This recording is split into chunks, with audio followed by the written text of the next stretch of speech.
మిత్రులందరికీ నమస్కారం.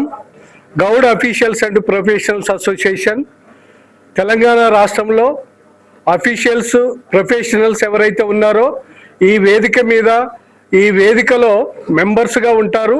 ఇప్పటికీ దాదాపుగా తెలంగాణ రాష్ట్రంలో 18,000 పైన మెంబర్స్గా ఉన్నారు.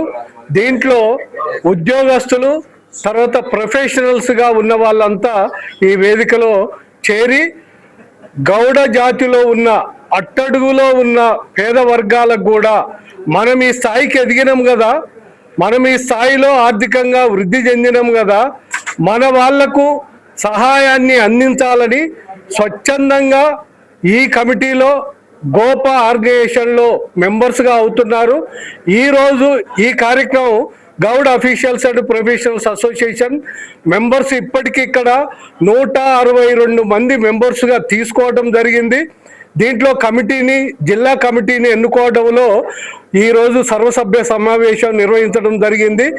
కూలంకషంగా అన్ని చర్చించిన తర్వాత గౌడ జాతి కోసం నాకంటూ నేను నా టైంను కేటాయిస్తా, నేను ఆర్థికంగా నా స్వతహాగా నాకు తోచింది నా కమ్యూనిటీకి సహాయం చేస్తా, నాకున్న ఈ జ్ఞానాన్ని నా జాతి కోసం వెచ్చిస్తా, అలాగనే బహుజన కాన్సెప్ట్ తోటి మిగతా వర్గాలను కూడా కలుపుకొని ఈ సమాజంలో ఉన్న వాళ్ళంతా చదువుకోవాలి, నాణ్యమైన జీవితం గడపాలి, ఆర్థికంగా అభివృద్ధి కావాలి, చట్టసభలలో మామూలుగా రాజకీయంలో కూడా ఎవరి వాటా వాళ్లకు రావాలనే ఉద్దేశంతో Goud officials and professionals association గోప ముఖ్య ఉద్దేశంగా ముందుకు సాగుతుంది. కాబట్టి దీంట్లో సభ్యులుగా కోరుకునే వాళ్ళంతా కూడా ఈ వేదికలోకి రావాలని కోరుకుంటూ, ముఖ్యంగా ఈరోజు ఈ సమావేశంలో కొత్తగా కమిటీని కూడా ఎన్నుకోవడం జరిగింది. మహబూబ్ నగర్ జిల్లా గోప జిల్లా ప్రెసిడెంట్గా బాగన్న గౌడ్ గారిని, జనరల్ సెక్రటరీగా మా రాజశేఖర్ గౌడ్ గారిని, ట్రెజరర్గా శశిధర్ గౌడ్ గారిని, వైస్ ప్రెసిడెంట్గా సత్యనారాయణ గౌడ్ గారిని, ఇంకో వైస్ ప్రెసిడెంట్గా చంద్రశేఖర్ గౌడ్ గారిని ఎన్నుకోవటం జరిగింది. ఈ కమిటీ మిగతా వాళ్ళను కూడా వర్క్ చేయడానికి ముందుకొచ్చే వాళ్ళను, టైం కేటాయించే వాళ్ళను, మిగతా కొంతమందిని కూడా ఈ కమిటీలోకి తీసుకోవడానికి కమిటీకి సర్వాధికారాలు ఇవ్వటం జరిగింది. మేము స్టేట్ కమిటీ తరఫున ఈ కమిటీని ఈరోజు అనౌన్స్ చేయటం కూడా జరిగింది. Thank you. మహబూబ్ నగర్ జిల్లా గోప సమావేశం జరిగింది.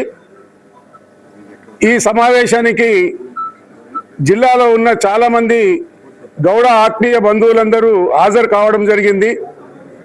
మరి ఈ కార్యక్రమాన్ని రాష్ట్ర అధ్యక్షులైనటువంటి గౌరవనీయులు బండి సాయన్న గౌడ్ గారి ఆధ్వర్యంలో, వారి నేతృత్వంలో ఈ కమిటీ ఈరోజు కొత్త కమిటీ, నూతన కమిటీని వేయడం జరిగింది. గోప అందరినీ పార్టీలకు అతీతంగా తారతమ్యాలు లేకుండా అందరూ కూడా ఒక త్రాటిపైకి రావాలనే ఉద్దేశంతో ఈ కార్యక్రమం ఇక్కడ నిర్వహించడం జరిగింది. మునుముందు కూడా జిల్లాలో ఈ గోప కార్యక్రమాలని అందరినీ కూడా సమతులకంగా జరిపిస్తూ ఎలాంటి తారతమ్యాలు లేకుండా, భేషాలు లేకుండా ఈ కార్యక్రమాన్ని ముందుకు తీసుకుపోతాము.